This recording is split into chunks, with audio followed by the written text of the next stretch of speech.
لأعلمن أقواما من أمتي يأتون يوم القيامة بحسنات أمثال جبال تهامة بيضاء فيجعلها الله هباء منثورا নবী বলেন আমার উম্মতের এমন অসংখ্য মানুষ আমি চিনি জানি যাদের ব্যাপারে যারা কিয়ামতের ময়দানে তিহামার সাদা পাহাড়ের মতো বিশাল বিশাল পাহাড়ের স্তূপ নিয়ে কিয়ামতের মাঠে উপস্থিত হবে আল্লাহ তাআলা তাদের এই বিশাল আমলনামাকে বালুর মতো বানায়া দিবেন কিসের মতো বালু বালু দেখা যাবে না বিক্ষিপ্ত ধূলিকণা ফায়াজআলুহাল্লাহু হাবাআম মানসুরা আল্লাহ তাদের এই আমলগুলা অদেখা বিক্ষিপ্ত বালুর মতো বানাবে এই মুহূর্তে উপরে তাকান বালু দেখা যাচ্ছে না কিন্তু এখানে কিছু বালু উঠতেছে এখন যেটা আমরা দেখতেছি না এরা শীতকালে আপনি দেখবেন টিনের ঘর থেকে ছোট্ট একটা ছিদ্র দিয়ে রৌদ্র ঢুকলে ওই রৌদ্রের মধ্যে ছোট্ট ছোট্ট কি জানি উঠতে থাকে এটা অদেখা বিক্ষিপ্ত বালু ধূলিকণা আল্লাহ তাআলা বিশাল বড় বড় আমল এই বিক্ষিপ্ত ধূলিকণার মতো বানায়া দিবে কিয়ামতের মাঠে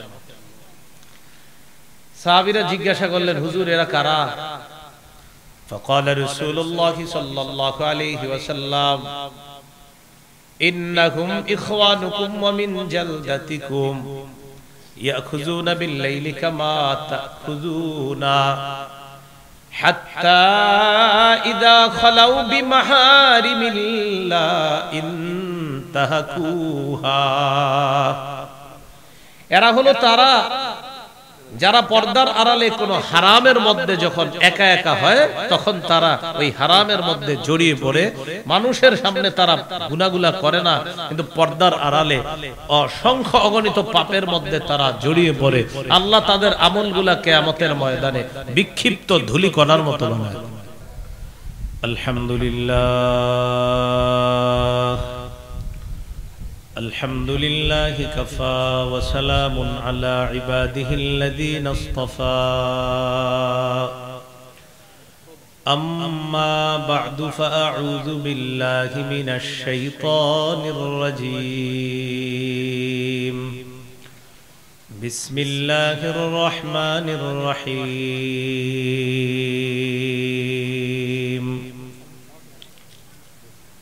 وذروا ظاهر الإثم وباطنه وقال تعالى ولا تقربوا الفواحش ما ظهر منها وما بطن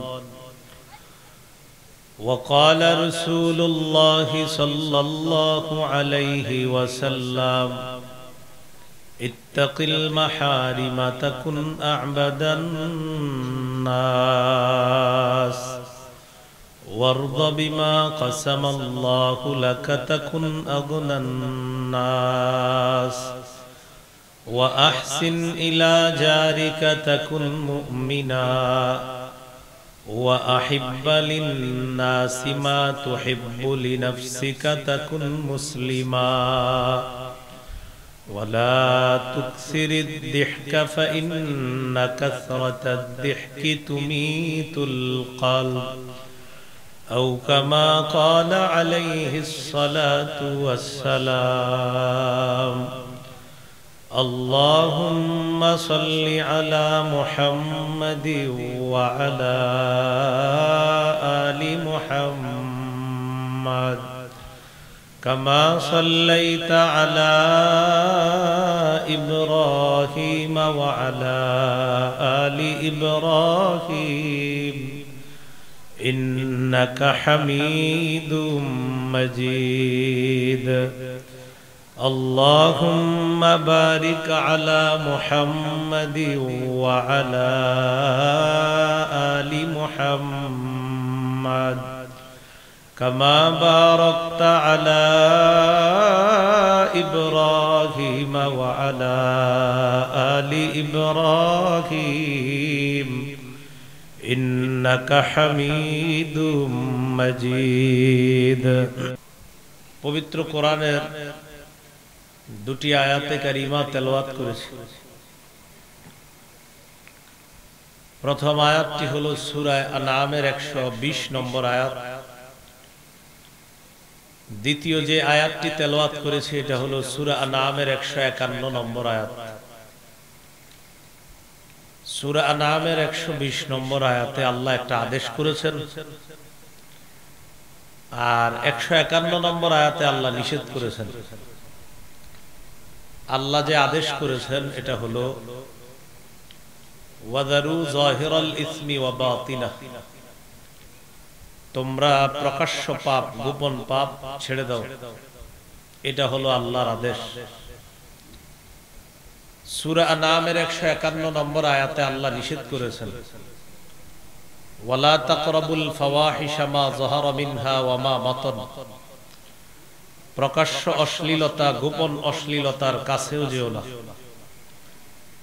দুই আয়াতের শিক্ষা হলো বর্তমানে যে পাপের মধ্যে আমরা ডুবে আছি এই পাপ ছেড়ে দেওয়া।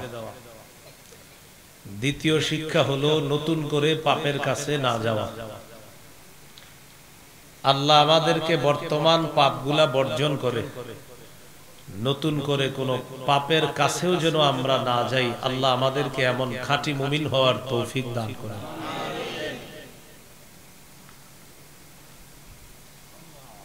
আল্লাহ বললেন ওয়ালা তাকরাবুল ফাওয়াহিশা মা যাহারা মিনহা ওয়া মা বাতান, প্রকাশ্য অশ্লীলতা গোপন অশ্লীলতার কাছেও যেও না। অশ্লীলতা এখন আমাদের পকেটে পকেটে আছে,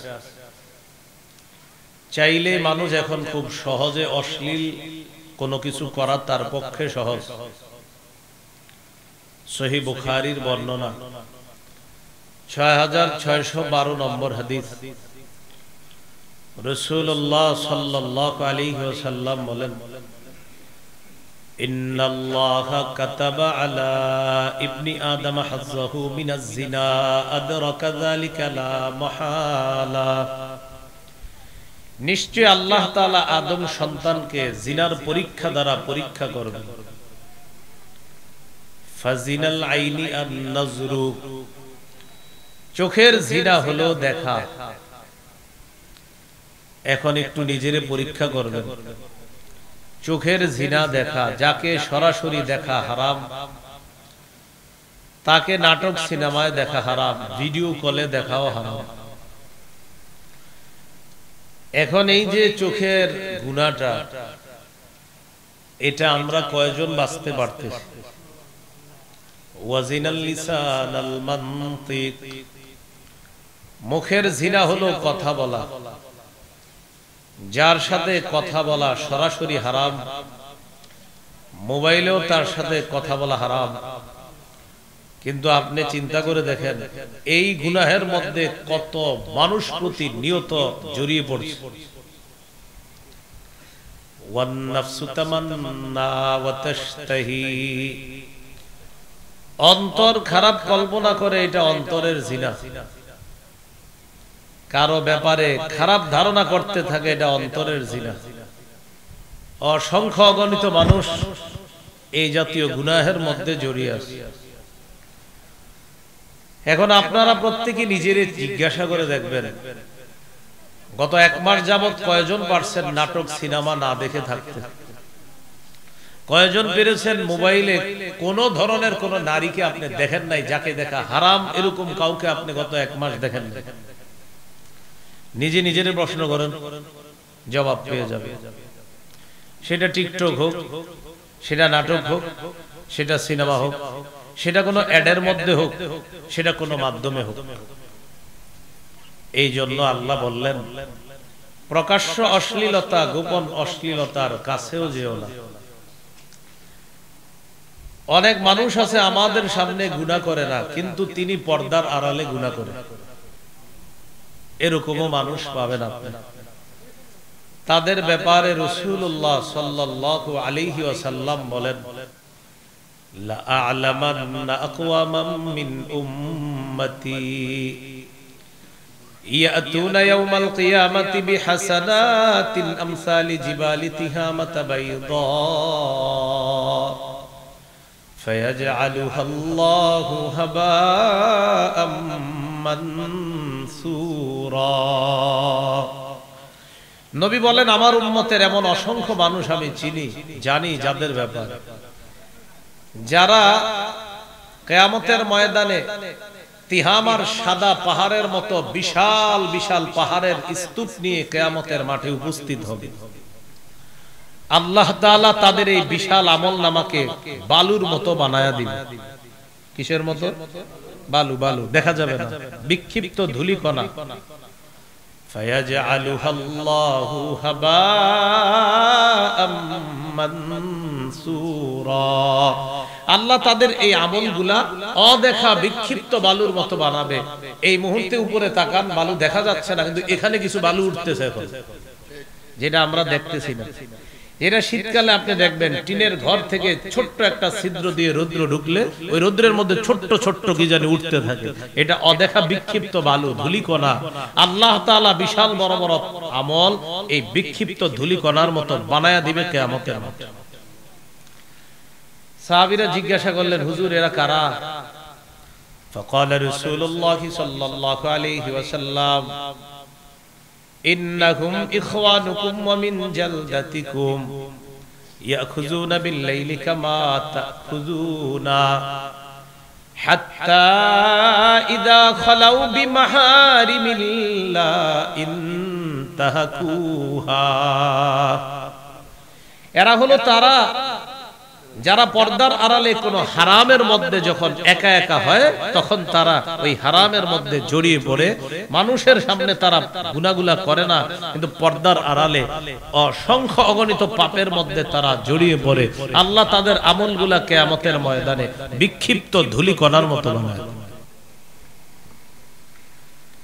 তাহলে আজকের দ্বিতীয় শিক্ষাটা কি শিখলাম? নতুন করে প্রকাশ্য গুনাহ করা যাবে না, গোপন গুনাহও করা যাবে না। আল্লাহ আমাদেরকে হেফাজত করেন। আমিন। 3 নাম্বার শিক্ষা, কবিরা গুনাহ যারা আজকে এই মুহূর্তে ছেড়ে দিবেন, আল্লাহ তাআলা মায়া করে সগীরা গুনাহ মাফ করে দিবেন। সূরা নিসায় আল্লাহ বলেন, ইন তাজতানিবু কাবাইরা মা তুনহাউনা আনহু নুকাফির আনকুম সাইয়্যাতিকুম। যদি তোমরা কবিরা গুনাহ থেকে বেঁচে থাকো, ছেড়ে দাও, আমি আল্লাহ তোমাদের সগীরা গুনাহগুলো মাফ করে দিব। যদি তোমরা কবিরা গুনাহ থেকে বেঁচে থাকো, কবিরা গুনাহ ছেড়ে দাও, আমি আল্লাহ তোমাদের সগীরা গুনাহ মাফ করে দিব। তাহলে আজকে 3 নাম্বার শিক্ষাটা শিখলাম, সগীরা গুনাহ আল্লাহ মাফ করে দিবে যদি কবিরা গুনাহ ছেড়ে দেই। কবিরা গুনাহের মধ্যে কারা আছেন প্রত্যেকে জানেন। আল্লাহ ছেড়ে দেওয়ার তৌফিক দান করেন। আমিন।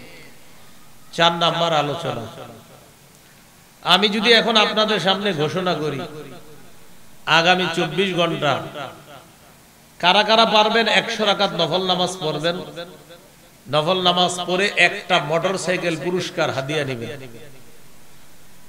আমার মনে হয় সবাই হাত তুলবে যে 24 ঘন্টায় 100 রাকাত নফল নামাজ এটা কোনো ব্যাপার না।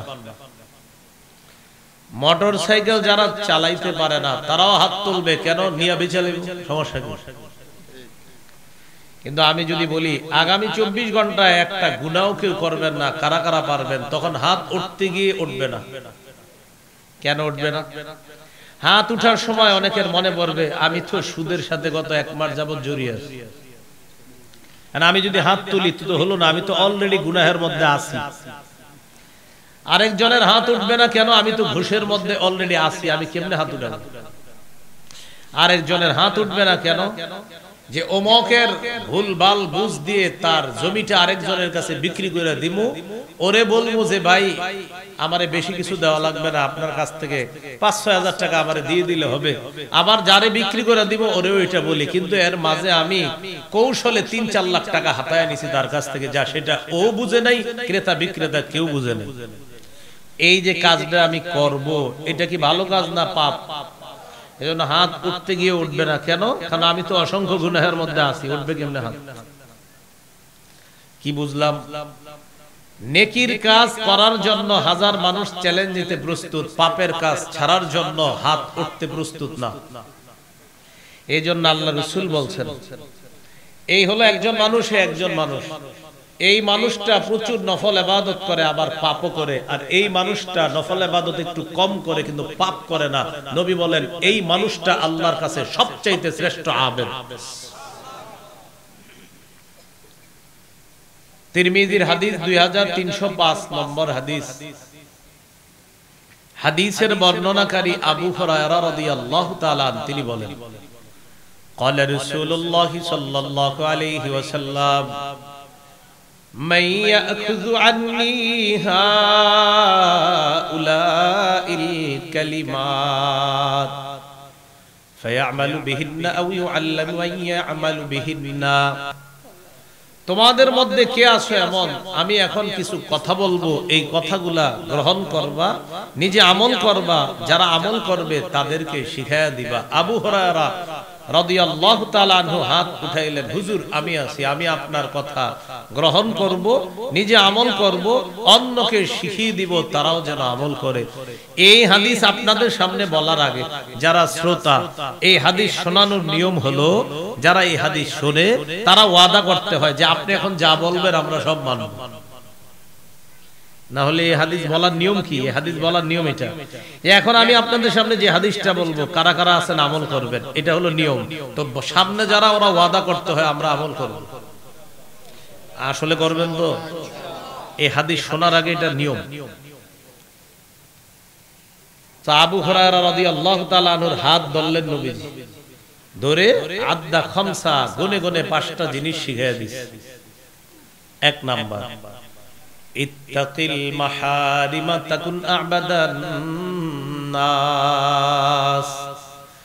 আবু হুরায়রা তুমি হারাম থেকে বাঁচো, নিষিদ্ধ জিনিস থেকে বাঁচো, মানুষের মধ্যে তুমি আল্লাহর সবচাইতে শ্রেষ্ঠ আবেদ, ইবাদত গুজার বান্দা হয়ে যাবে। কি থেকে বাঁচতে বলছে? হারাম।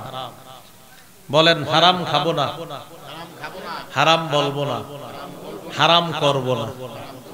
মুখ দিয়ে হারাম বলবো না মানে মিথ্যা বলবো না, মুখ দিয়ে হারাম খাদ্য খাবো না, আর হারাম কর্ম করব না। এই হলো হারাম থেকে বাঁচো, মানুষের মধ্যে তুমি আল্লাহর শ্রেষ্ঠ আবেদ হয়ে যাবে। 2 নাম্বার, ওয়ারদা বিমা কাসামাল্লাহু লাকা তাকুন আগনান নাস। আবু হুরায়রা আল্লাহ তোমার জন্য যা বরাদ্দ রাখছেন এতে তুমি খুশি হয়ে যাও। আল্লাহ তোমার জন্য যা বরাদ্দ রাখছেন এতে তুমি খুশি হও। এখানে আপনারা যারা আছেন, কারো বেতন 20, কারো 15, কারো 25, কারো 50। যার 20 আছে আপনি 20 নিয়ে খুশি থাকেন, 50 হলারে নিয়ে আপনি টেনশন করেন না। আপনি ভাবতেছেন 50 হলা মনে হয় অনেক ভালো, আপনি খোঁজ নিয়ে দেখেন ওই 50 আল্লাহ ওরে ব্যবস্থা করছে, কারণ ওর 50ই লাগে। আর আপনার যে 20, আপনি নিজের টেনশন চিন্তা করে দেখেন আপনার 20-এ আল্লাহ আপনাকে যথেষ্ট ভালো রাখছে, শুধু শুধু আরেকজনের 50 নিয়ে আপনি টেনশনে আছেন, বরং এই টেনশনে আপনি নিজের শেষ করতেছেন। হ্যাঁ, যদি বলেন হুজুর না ভালো নাই, তার মানে আপনি কোনো হারামের মধ্যে জড়িয়ে পড়ছেন, এরপর থেকে আপনি ভালো নাই। যাদের 15-20 ইনকাম, ওরা যদি হঠাৎ কোনো সুদি কারবারে জড়িয়ে পড়ে, এরপর গজব লাগে ওদের কামাই। এর আগ পর্যন্ত খোঁজ দিয়েন ও 15-20-এ ভালো ছিল, যেই কোনো সুদ নামক ভয়ঙ্কর অপরাধে জড়িয়ে পড়ছে, এরপর থেকে তার এই 20-এ হয় না। কেন? ওই যে গজব শুরু হয়েছে। তো রাসূলুল্লাহ সাল্লাল্লাহু আলাইহি সাল্লাম বলেন, আল্লাহ তোমাকে যা দিয়েছেন এতে তুমি খুশি থাকো, তাকুন আগনান নাস। মানুষের মাঝে মনের দিক থেকে আল্লাহর কাছে সবচেয়ে ধনী মানুষ তুমি হবা।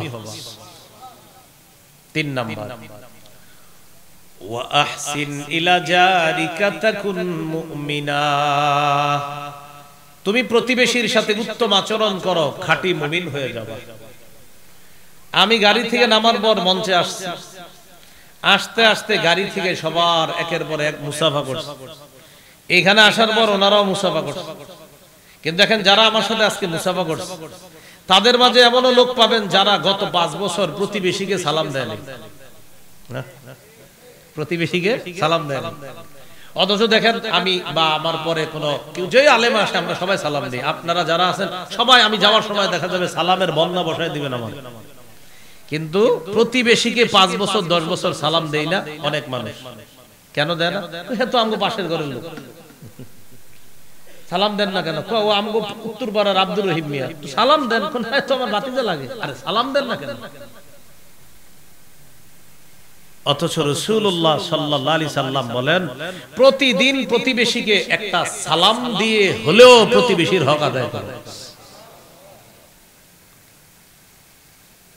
নবী বলেন তুমি খাঁটি মুমিন হয়ে যাবা যদি প্রতিবেশীর সাথে উত্তম আচরণ করো। এই জন্য হাদিসের মধ্যে আছে গোশত রান্না করলে ঝোল বাড়ায়া দাও, প্রতিবেশীর নাকে গোশতের ঝোলের ঘ্রাণ যাবে। গোশতের ঝোলের ঘ্রাণ এটা এমন এক সুন্দর ঘ্রাণ যে ঘ্রাণের কারণে প্রতিবেশীরও গোশত খাইতে মন চায়। তুমি যদি গোশত পাঠাইতে নাও পারো, ঝোল পাঠায়া দিও, অন্তত ঝোল ভিজিয়ে যেন ভাত বা রুটি খেতে পারে, যদি গোশত না পাঠাইতে পারো। আর যদি বলো না আমি গোশত ঝোল পাঠাবো না, আল্লাহর নবী বলে দিলেন তাহলে এমন ভাবে রান্না করো যেন তোমার গোশতের ঝোলের ঘ্রাণ বাহিরে না যায়। রাসূলুল্লাহ সাল্লাল্লাহু আলাইহি সাল্লাম বুঝান তুমি তোমার প্রতিবেশীর নাকে গোশতের ঝোলের ঘ্রাণ যাবে আর সে কষ্ট পাবে গোশত না খায়া। আমি নবী তো এটা সইতে পারি না, আমার একটা উম্মত গোশতের ঝোলের ঘ্রাণে কষ্ট পাবে আর সে খাবে না, আমি নবী এটা সহ্য করতে পারতেছি না। তাই গোশতের ঝোল বাড়াও, অন্তত ঝোল পাঠায় দাও। আব্দুল্লাহ ইবনে ওমর রাদিয়াল্লাহু তাআলা আনহুমার বর্ণনা শুনেন। এক ব্যক্তি ফল কিনে ঘরে আসছে, ফল এই ফল যদি প্রতিবেশীর বাচ্চা দেখে, দেখার পর ওই ফল আপনি ঘরে নিয়ে গেলেন, নেওয়ার পর আপনি ফল কাইটে আপনার বাচ্চার হাতে দিলেন ফল খাওয়ার জন্য। আপনার বাচ্চা এই ফল নিয়ে দৌড়ে বাহিরে গেছে, যাওয়ার পর প্রতিবেশীর বাচ্চা আপনার বাচ্চার হাতে ফল দেখছে। ওই শিশু সন্তান আপনার শিশু সন্তানের হাতে ফল দেখার পর তার মাথায় আসবে ওর বাবা ফল আনছে, আমার আব্বা আনে নাই। আল্লাহ রাসূলের হাদিস প্রমাণ করে আমার কোন উম্মতের শিশু সন্তান তোমার শিশু সন্তানের হাতে ফল দেখে কষ্ট পাবে, আমি নবী তো এটা সইতে পারি না।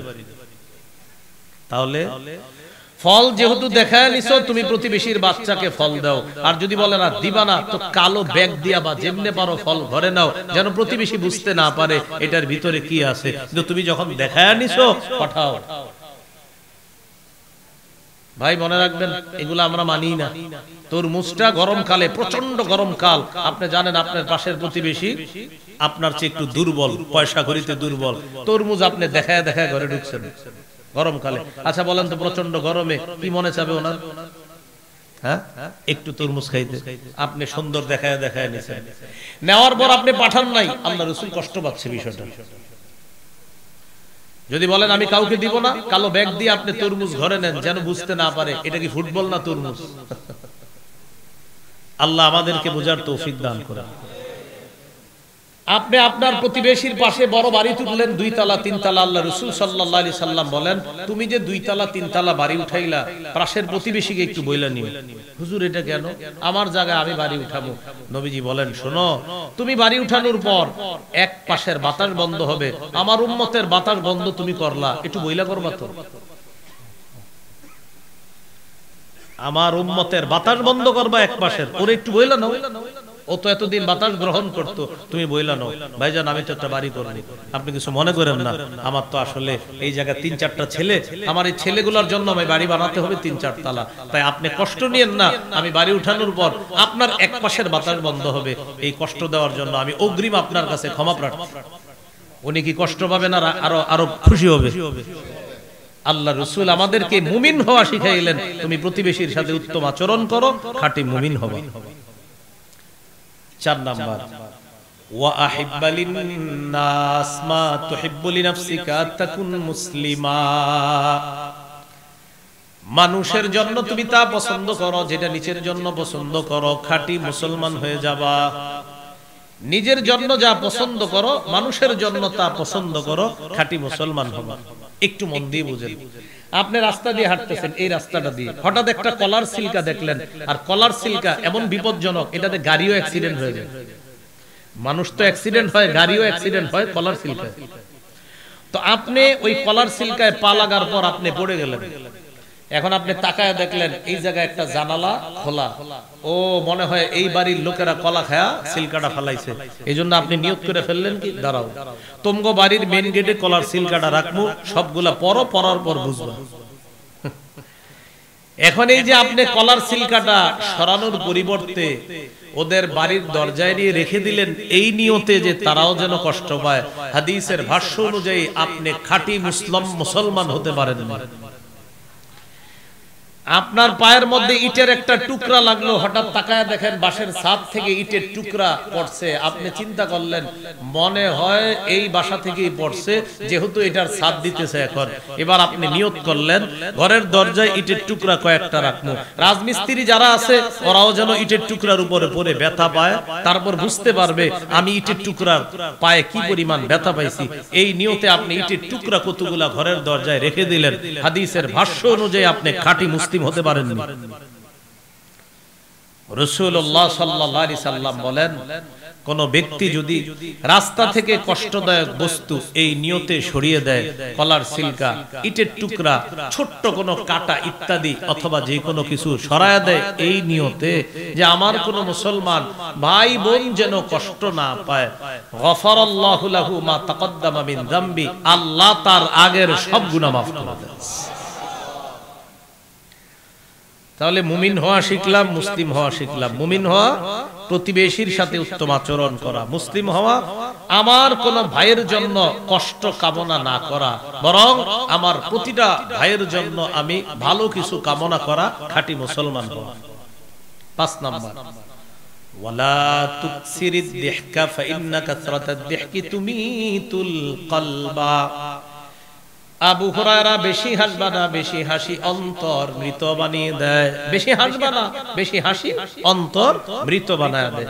এজন্য বাস্তবিক অর্থেই দেখবেন কিছুক্ষণ হাসাহাসি করেন, লম্বা সময় হাসলেন, হাসার পর একটু কান্না করার চেষ্টা করেন মুনাজাতে, ভুলেও কান্না আসবে না, কারণ বেশি হাসতে হাসতে অন্তর শক্ত হয়ে যায়, তখন আর কান্না আসে না। তাহলে আজকে আমাদের 4 নাম্বার শিক্ষা হলো হারাম থেকে বাঁচা। সেটা হলো কি, আমরা অট্টহাসি দিব না, আমরা প্রতিবেশীকে কষ্ট দিব না, আমরা মুসলমানকে কষ্ট দিব না, আমরা আল্লাহর ফয়সালায় সন্তুষ্ট থাকব। এই বিষয়গুলা মেনে নেওয়া, হারামগুলা থেকে বেঁচে থাকা। নবী বলেন তুমি আল্লাহর শ্রেষ্ঠ আবেদ হয়ে যাবে।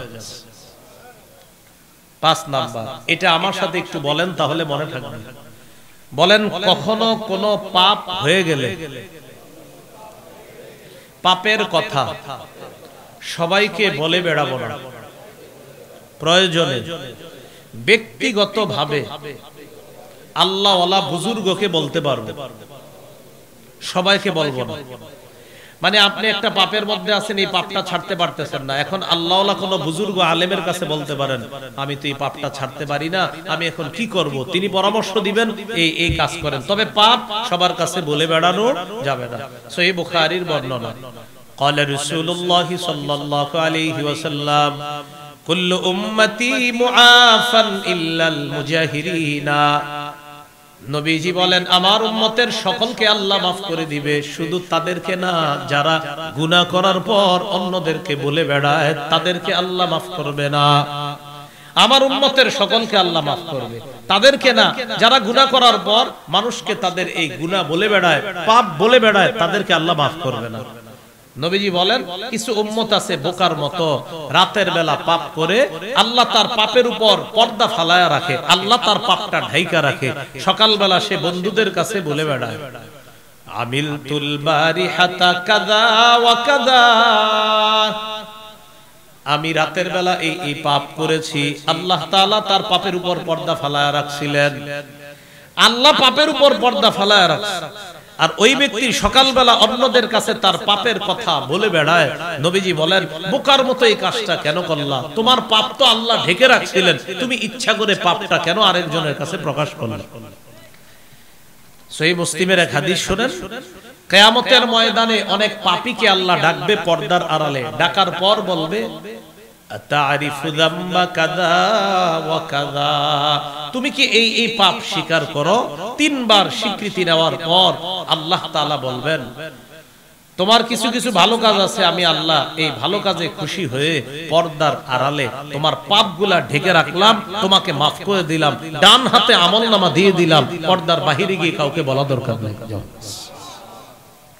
তো আল্লাহ যেখানে পাপ ঢেকে রাখে, আমি আপনি পাপ খুলে দিলাম। তাহলে আজকের 5 নাম্বার আলোচনা গেল, পাপ হয়ে গেলে সবাইকে বলে না বেড়ানো। এখন পাপ করার পর বলে বেড়ানো এটা ফ্যাশন হয়ে দাঁড়িয়েছে, ফেসবুকে স্ট্যাটাস দিয়ে। বন্ধুরা, এই নাটকটা দেখেছি, দেখার পর আমার এই অভিমত। ডিয়ার ফ্রেন্ডস, তোমরাও তোমাদের অভিমত শেয়ার করো। বন্ধুদেরকে একটা নাটক দেখছে, দেখার পর এটা ফেসবুকে দিয়ে আপনি সারা দুনিয়ারে সাক্ষী বানাইলেন। এখানে অনেক ইয়াং ছেলেরা আছেন, যুবকরা, এই পাপের স্ট্যাটাস যারা দিবেন আজকে রিমুভ করেন। আল্লাহর কসম বলছি, আপনার সাক্ষী বাড়াইতেছেন গুনাহের। আজকে রিমুভ করেন, আজকে ফেসবুক থেকে ডিলিট করে দেন, আর সাক্ষী নতুন করে বাড়ায়েন না। আল্লাহ আমাদেরকে বুঝার তৌফিক দান করেন। এগুলো 5 নাম্বার কথা। 6 নাম্বার, এটা আমার সাথে বলেন, মনে থাকবে। বলেন, যে কোনো পাপ পাহাড়ের মতো মনে করুন। যে কোনো পাপ পাহাড়ের মতো মনে করুন। তাহলে পাপ হয়ে গেলে কিসের মতো মনে করব বলেন তো? পাহাড়ের মতো মনে করব যে কোনো পাপ। সহিহ বুখারীর বর্ণনা, আব্দুল্লাহ ইবনে মাসউদ রাদিয়াল্লাহু তাআলা আনহুর বর্ণনা, তিনি বলেন, ইন্নাল আবদাল মুমিনা ইয়ারা যুনুবাহু কান্নাহু কাঈদুন তাহতা জাবালিন ইয়াখাফু আন ইয়াকা আলাইহি। ঈমানদার বান্দা গুনাহকে মনে করে একটা পাহাড়, এই পাহাড়ের নিচে সে বসা, এই পাহাড় আমার উপর পড়বে, আমি ধ্বংস হয়ে যাব। ওয়া ইন্নাল ফাজিরা ইয়ারা যুনুবাহু কাযুবাবিন মাররা আলা আনফিহি। পাপাচার বান্দা গুনাহকে মনে করে মাছির মতো, মাছি নাকের ডগার সামনে দিয়ে যায় আর চলে আসে। ঈমানদার বান্দা গুনাহকে মনে করে পাহাড়, এই পাহাড় আমার উপর পড়বে, আমি ধ্বংস হয়ে যাব। পাপাচার বান্দা গুনাহকে মনে করে মাছি, এই মাছি নাকের ডগার সামনে দিয়ে যায় আর চলে আসে। এই জন্য কোন ঈমানদার যার গত 20 বছর নামাজ কাজা হয় নাই, হঠাৎ এক ওয়াক্ত নামাজ কাজা হলে তার মতো টেনশন দুনিয়াতে আর কারো নাই। গত 20 বছর এক ব্যক্তির এক ওয়াক্ত নামাজ কাজা হয় নাই, হঠাৎ তার নামাজ কাজা হইলে দেখবেন সারাদিন পেরেশান। ভাই কি হইছে আপনার, এমন করেন কেন? কিছু বলে না। দেখলে মনে হবে তার 4-5 কোটি টাকা লস হইছে, কারোর কিছু বলে না। এলাকার ইমাম সাহেব রাতের বেলা চুপি চুপি জিজ্ঞাসা করলো, ভাই আপনার সারাদিন মনটা খারাপ, আপনি তো মাশাআল্লাহ আমাদের সাথে কত হাসি খুশি থাকেন, মন খারাপ কেন? তখন জবাব দেয়, হুজুর গত 20 বছর আমার এক ওয়াক্ত নামাজ কাজা হয় নাই, আজকে হঠাৎ আজকে আমার নামাজ কাজা হয়ে গেছে। চোখের পানি ছেড়ে দিয়ে এই লোকটার হালাত এমন অবস্থা হয়ে যায়।